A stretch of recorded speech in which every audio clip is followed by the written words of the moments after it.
બોલો સત્યગુરુ દેવનો જય. કેશવ ભગવાનનો જય. સત્કાળુરામ ભગવાનનો જય. સત્ય સનાતન ધર્મનો જય. વિધાન ભગવાનનો જય. જગ્યા ભોમનો જય. ગોપી ભાવ. ભગવાન ભક્તનો જુગો જુગનો નાતો. સદગુરુ પરમાત્મા કાળુરામ ભગવાન અને ભક્તોને એટલે ગોપીઓને યુગો યુગનો નાતો છે. અખિલ બ્રહ્મ વિશ્વમાં કે આખા સંસારમાં પવિત્રમાં પવિત્ર સંબંધ હોય તો તે ભગવાન અને ભક્તો એટલે ગોપીઓનો છે. એ ખાલી શરીરનું મિલન નથી, એ દિલનું મિલન છે. જેમ સરિતા સાગરમાં મળે એ ફરીને કદી વિખૂટી પડે નહીં, એમ ભગવાન અને ભક્ત એટલે ગોપીનો સંબંધ કદી જુદો પડતો નથી. કારણ કે સંબંધ લૌકિક નથી, આદિ અનાદિનો અલૌકિક સંબંધ છે. ભગવાન ભક્તને એટલે ગોપી સિવાય ના રહી શકે અને ભક્ત એટલે ગોપી ભગવાન સિવાય ના રહી શકે. ભગવાનને ભક્તો એટલે ગોપીઓ અતિ પ્રિય હોય છે.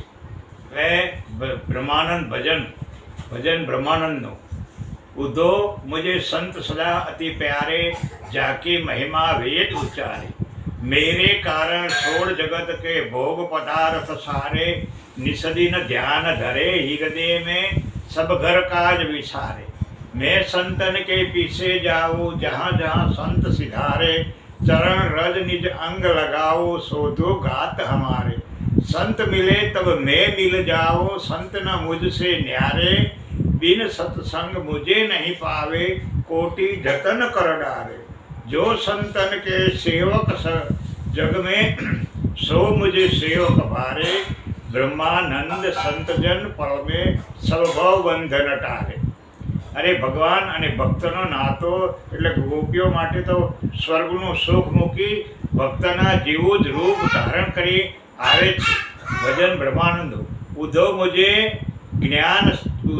तुझे ज्ञान सार समझाओ तेरे मन का भरम मिटाओ मैं निर्गुण व्यापक सब जग में पूर्ण ब्रह्म कहाओ धर्म हित नर रूप धार कर धरणी भार नसाओ संत जनों की करो पालना दुष्टन मार गिराओ निज भक्तन के प्रेम भाव वश अचरज खेल कराओ योगी जन नित ध्यान लगावे सुंदर रूप बनाओ सकल जगत के पाप हरण को यश अपना फैलाओ मेरो रूप जो सगुण जो ध्यावे निर्गुण पद पहुँचाओ ब्रह्मानंद नाम जो सुमरे सब भव बंध छोड़ाओ.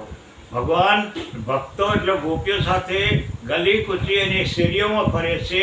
ભજન બ્રહ્માનંદ उधो वो सांवरी सूरत लगे हमको प्यारी है धर्म की पालना करने लिया अवतार नारायण हमारे भाग्य में जागे मिले हमको मुरारी करे तप योग बहु तेरे मिले दर्शन नहीं जिनका वो हमारे साथ कुंजन में फिरे बन बन विहारी ज्ञान और योग की चर्चा हमारे मन नहीं भावे पिया रस प्रेम भक्ति का और सब बात खारी नहीं देखा है निर्गुण को न हमारे ध्यान में आवे वो ब्रह्मानंद मोहन की सभी दिल बीच धारी. भगवान भक्त माटे पोतानी हस्ती पण भूली जई भक्तरूप થઈ ભક્તને પણ નાનો થઈ જાય એ ભગવાનનું ભક્ત માટેનું કેટલું મોટું બલિદાન કહેવાય. આ ભગવાન અને ભક્તની આનંદ લીલાનું નિરૂપણ ઓધવજીના માધ્યમ દ્વારા કરવામાં આવ્યું છે. આમ તો ગુરુનો પરમ શિષ્ય તે પછી નરના રૂપમાં હોય કે નારીના રૂપમાં પણ શિષ્યને ભગવાનને મળવાનો ભાવ ઉચ્ચ કોટીનો હોય છે. એટલે ગુરુ માટે તે ગોપી છે. ગોપી એટલે ભગવાનના અતિ પ્રિય ભક્તો. અતિ પ્રિય ભક્તોમાં નર નારી કે બાળક લાગુ પડતો નથી. દરેક પ્રેમી ભક્ત ભગવાન માટે ગોપી જ છે. ગોપી ભાવ એ ભક્તોનો ઉચ્ચ કોટીનો ભાવ છે. આવા ભાવનું નિરૂપણ ઓધવજીના માધ્યમ દ્વારા કરવાની કોશિશ કરવામાં આવી છે. ઓધવજી પોતે ભગવાનની સાથે રહેતા પણ એમના ભક્તોનો ગોપીભાવ તેમનામાં ભક્તિનો ગોપીભાવ હતો નહીં. એ નિર્ગુણ બ્રહ્મ કે જે દેખાય નહીં એવા વેદાંતના સિદ્ધાંતમાં રહેતા, એમાંથી બહાર કાઢવા ભગવાન ખૂબ કોશિશ કરતા, પરંતુ ઓધવજીમાં એવી જળ માન્યતા ઘર કરી ગઈ હતી કે તેમાંથી કેમે કરી ઓધવજી બહાર નીકળી શકતા નથી. અને કાયમ ભગવાનની સાથે રહે એટલે ઠપકો પણ દેવાય નહીં. ભગવાન દ્વારકા ગયા પછી ગોપીઓને એટલે ભક્તોને મળ્યા સિવાય રહી શકતા નથી. એટલે ઓધવજીને ભગવાનનો સંદેશો આપવા માટે ગોપીઓ પાસે મોકલે છે. ઓધવજી ભગવાનનો સંદેશો લઈને ગોકુળ આવે છે. ગામના પાદરમાં બહેનો કૂવામાંથી પાણી ભરતી હતી. ત્યાં 2-4 ગોપીઓને જોઈ ઓધવજી બોલ્યા કે હું દ્વારકાથી આવ્યો છું. દ્વારકાથી આવ્યા છે એવા શબ્દ કાને અથડાયો એટલે બીજી ગોપીઓ પણ ઊભી રહી ગઈ. દ્વારકાથી આવ્યા છે તો આપણા ભગવાનનો સંદેશો હશે એમ વિચારી 5-7 ગોપીઓ ઓધવજીને કુંડાળો વળીને ચારે બાજુ ઊભી રહી ગઈ. ઓધવજી 5-7 ગોપીઓની ચારે બાજુ જોઈ કહેવા લાગ્યા કે હું દ્વારકાથી આવ્યો છું અને ભગવાન શ્રી કૃષ્ણનો સંદેશો. ઓધવજીના મુખે શ્રી કૃષ્ણ શબ્દ સાંભળી ગોપીઓ મૂર્છિત થઈ ગઈ, દેહની દશા ભૂલી ગઈ અને ભગવાન સાથે એવી એકતાર થઈ ગઈ કે ઓધવજી એ દશા જોઈ આશ્ચર્યચકિત થઈ ગયા. થોડી વાર પછી ગોપીઓ ભાનમાં આવી ઓધવજીને રાધાને ઘરે લઈ ગયા, પરંતુ ઓધવજીએ ગોપીઓની જે દશા જોઈ એ ખાલી કૃષ્ણ શબ્દ કાને અથડાયો અને એમાં દેહની દશા ભૂલી જવાય. આપણે એ નામનું રાત દિવસ રટણ કરીએ છીએ તો પણ દેહનો અધ્યાસ જરા પણ ઓછો થતો નથી.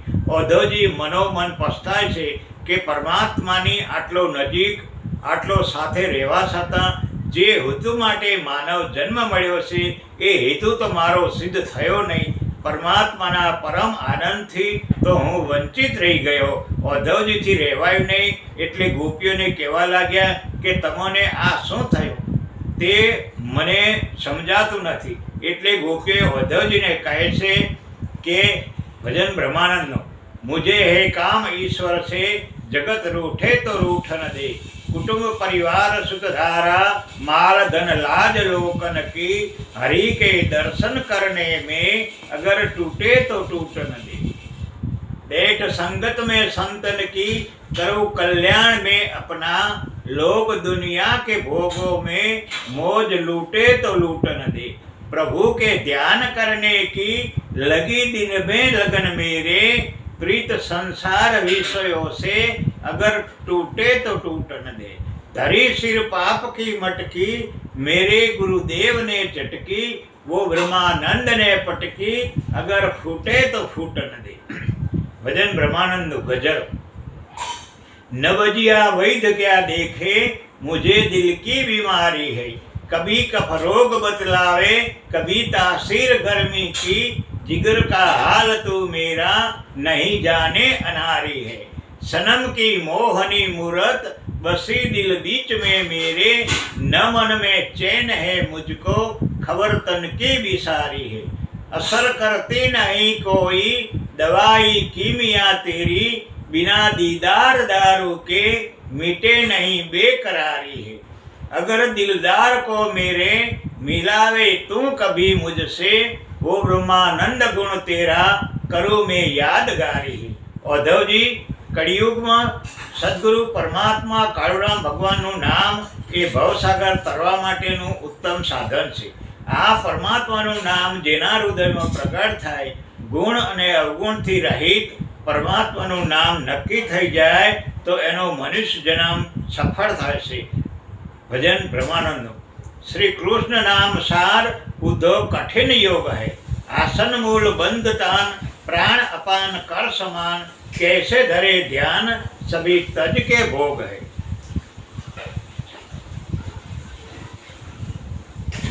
शीश मुकुट पुर कान कुंडल कान बंसी अधर मधुर गान. हमसे सहन होय नहीं वो योग है. कली में केवल हरि का नाम लेत मिलत मोक्ष धाम मन में सदा जपत मुनि सिद्ध लोग है। व्रत नेम ज्ञान यज्ञ ज्ञान कोई न नाम के समान ब्रह्मानंद हरण जन्म मरण रोग है। औधવજી આત્માના નિર્ગુણ રૂપનું વર્ણન કરતા કહે છે કે આત્મા આવતો નથી, જાતો નથી, જન્મતો નથી, મરતો નથી, એ અજ છે, અમર છે, નિત્ય છે। એ નિર્ગુણ રૂપનું દર્શન થઈ શકે એમ નથી, માત્ર સમજવામાં આવે છે। ત્યારે ગોપીઓ औधवજીને જવાબ આપે છે કે उधो वो सांवरी सूरत हमारे नैन का तारा है। अगर हम जानती मोहन चले जाएंगे गोकुल से, लगाती प्रेम ना उनसे छोड़ कर काज हम सारा। तुम्हारी ज्ञान की बातें असर करती नहीं दिल में, बसा है कृष्ण हृदय में नहीं होता कभी न्यारा। रहेंगे कंठ में जब तक हमारे प्राण देही में, न भूलेगा कभी हमको मनोहर रूप वो प्यारा। करो तुम वो निर्गुण का ध्यान, अरे योग का साधन वो ब्रह्मानंद हमने तो हरि दिल बीच में धारा है। औधवજી ગોપીઓને વળી સવાલ કરે છે કે તો તમે યોગ આસન ઈંગળા પિંગળા સુક્ષ્મણા નાકની દાંડીએ કે ધ્યાન ધરવું વગેરે ક્રિયાઓ કરતા નથી। એના જવાબમાં ગોપીઓ કહે છે કે भजन ब्रह्मानंद बिना कृष्ण दर्शन के शांति नहीं है, उधो ज्ञान चर्चा सुहाते नहीं है। क्या तुम सुनाते हो निर्गुण कहानी, हमारी समझ भी आती नहीं है। बसे दिल के अंदर में मोहन की मूरत, घड़ी पल कभी दूर जाती नहीं है। नहीं योग साधन की हमको जरूरत, बिना प्रेम की बात भाती नहीं है। जपे नाम माधव का हम तो निरंतर, ब्रह्मानंद दिल से भूलाती नहीं।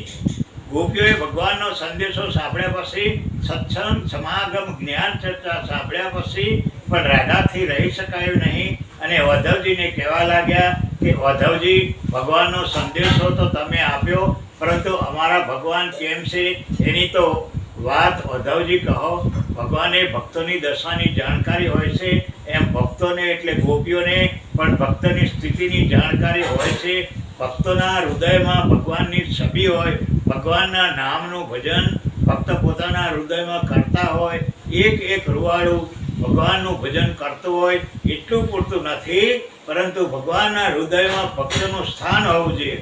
ભગવાનનું હૃદય ભક્તના નામનું ભજન કરતું હોવું જોઈએ, તો બહાર અને ભીતર ભગવાન અને ભક્ત એકરૂપ થાય, ત્યારે ભક્તની સાચી સ્થિતિ પ્રાપ્ત થાય। औधवજી ભગવાનની દશાનું વર્ણન ગોપીઓ એટલે ભક્તો પાસે કરે છે। राधा राधा रटते श्याम मगन भय, वो तो घर घर में राधा को ढूंढने लगे। राधा राधा रटते श्याम मगन भय, माखन खाए नहीं मिश्री भावे नहीं, वो तो राधा बिन दही दूध ने अटके नहीं। राधा राधा रटते श्याम मगन भय। फोन लागे नहीं, मोबाइल उपाड़े नहीं, इंटरनेट थी लगने लागे नहीं।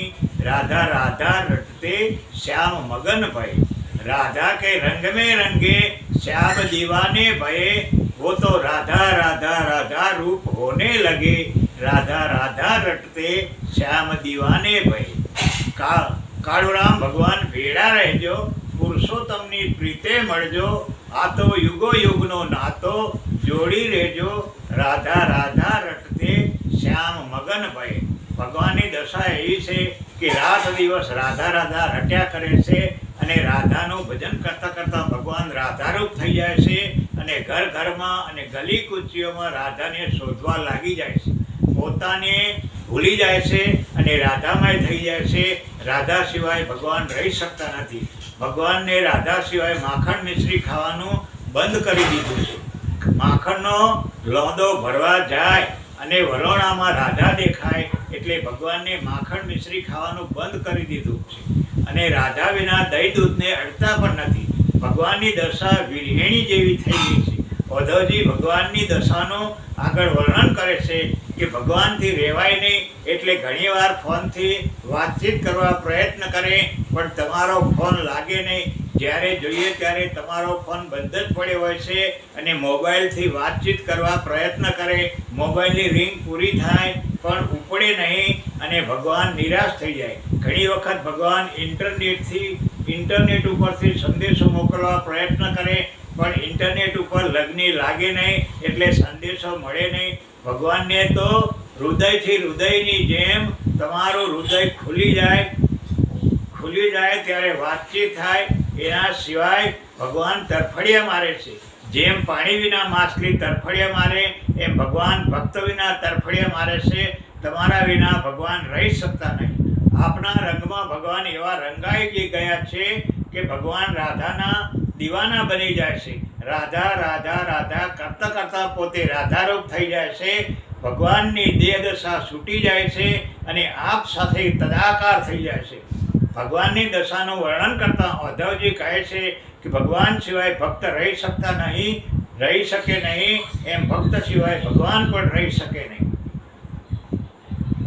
જેમ પુરુષ અને પ્રકૃતિ બે નથી પણ પુરુષ એ જ પ્રકૃતિ છે ને પ્રકૃતિ સિવાય પુરુષ રહી શકે નહીં. જેમ જળ અને તરંગ બે નથી પણ જળાંગ એ તરંગનું જ રૂપ લીધું છે એટલે તરંગ છે જ નહીં. જળનું જ રૂપ છે, જળથી જુદો તરંગ હોઈ શકે નહીં. જેમ ઓહમ અને સોહમ અલગ નથી. સોહમ એ ઓહમમાંથી પ્રગટ થયેલી શક્તિ છે. સોહમ સિવાય ઓહમની ઉપમા આપી શકાય નહીં. એમ સોહમ એ ઓહમથી પ્રગટ થયેલ છે અને ઓહમમાં સમાય છે. જેમ તરંગની ઉત્પત્તિ, સ્થિતિ અને લય પાણીમાં જ છે તેમ સોહમની ઉત્પત્તિ, સ્થિતિ અને લય ઓહમમાં જ છે, અલગ હસ્તી નથી. જેને કબીર સાહેબે કહ્યું છે કે ઓહમ મુદ્રા સોહમ કહાવે, અખંડ ધૂન में निंद्रा ना आवे, पीर पैगंबर सबकी सभी देवा, सोहम मुद्रा की करते सेवा, ब्रह्मा विष्णु महेश्वर देवा, सोहम मुद्रा की करते सेवा, अनंत कोटि विष्णु कहावे, सोहम मुद्रा का ध्यान लगावे, सुझे कर तो समझ कर रहना, बुझे कर तो परम पद पावे. साहेब कबीर का यही परवाना, समझे कोई संत सुजाना. गुरु दत्तात्रेय પણ મોક્ષ ગાયત્રીમાં કહ્યું છે કે ઓમ ગુરુજી ઓમકાર से अंड उपाया, सोहमकार से प्रकटी माया. આમ સોહમ એ ઓહમમાંથી પ્રગટ થયેલી છે એટલે સોહમની ઉત્પત્તિ, સ્થિતિ અને લય ઓહમ જ છે એટલે સોહમ એ ઓહમથી જુદો નથી. જેમ સૂર્ય અને સૂર્યના કિરણ, જે ભક્તો એટલે ગોપીઓએ ખરા સ્વરૂપે ઈશ્વરનો સાક્ષાત્કાર કર્યો છે એને સાકાર અને નિરાકાર, ઓહમ અને સોહમ બંને સ્વરૂપની પીછાણ થઈ જાય છે. સાકાર એટલે આકારવાળું ઓહમ અને નિરાકાર એટલે આકાર વિનાનું સોહમ સ્વરૂપ, જેનો સાક્ષાત્કાર એટલે મૂર્તિમાન સ્વરૂપે અનુભવવું. એ બધી વાતોનો એક અર્થ એ જ કે સાક્ષાત સ્વરૂપે જગદાધાર દયાળુ સંત સદગુરુ કાળુરામ ભગવાનનું પ્રત્યક્ષ મળવું, એ સાકાર સ્વરૂપ પરમાત્માનું મળવું અને જે તેમણે આપણા ઘટમાં ચૈતન્ય પુરુષની ભાન કરાવી સોહમની, એ આત્મા સ્વરૂપે નિરાકાર, પણ દેહ વિના એ નિરાકાર આત્માની ભાન થતી નથી. અને નિરાકાર એટલે સોહમ, આત્મા વિના સાકાર, ઓહમ આ દેહની અસ્થિ નથી. એ તેમ એક સમજતા બંને એક સાથે ઓળખાય છે. એમ ભગવાને પણ ભક્તથી જુદો નથી. જેમ પાણીમાં પાણી ભળી જાય, જરાય જુદું ન લાગે એવો સંબંધ હોવો જોઈએ.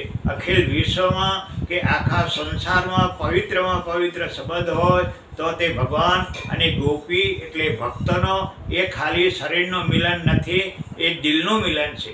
જેમ સરિતા સાયરમાં મળે એ ફરીને કદી વિખૂટી પડે નહીં, એમ ભગવાન એ પણ ભક્તથી જુદો નથી. ભક્તની પણ ઉત્પત્તિ, સ્થિતિ અને લય ભગવાનમાં જ છે એટલે ભગવાન અને ભક્તનો યુગોયુગનો નાતો છે. ભક્ત હંમેશા ભગવાનમાં જ સમાય છે. આમ ગોપી ભાવ એ ભગવાન ભક્તની પ્રેમની પરાકાષ્ઠા શબ્દ સ્વરૂપમાં વર્ણવી છે. બોલો સદગુરુ દેવનો જય.